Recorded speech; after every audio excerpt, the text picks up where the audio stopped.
Name the missing product from this double replacement reaction. Calcium hydroxide and aluminum sulfate yield calcium sulfate and blank.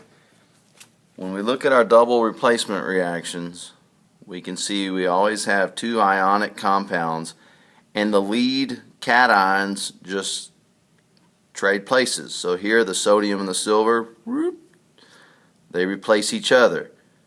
That's why it's called a double replacement reaction. Here the hydrogen and the sodium swap spots. Here sodium and hydrogen.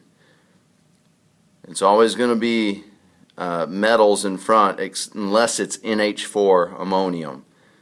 So the positive cations change places. If we look at our dancers,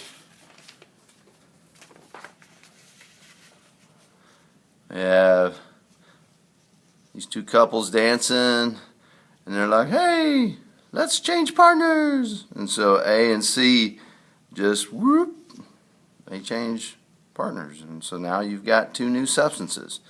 Okay, we're just moving things around.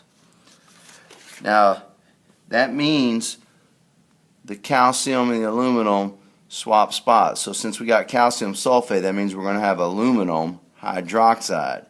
So it's one of these three right here. We got to check our charges. Aluminum, maybe you remember, has a positive 3 charge.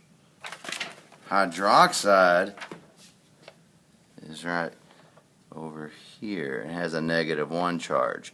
So it's going to take 3 hydroxides to match up with a single aluminum, and so that's going to be this right here, the middle one, aluminum hydroxide, AlOH3.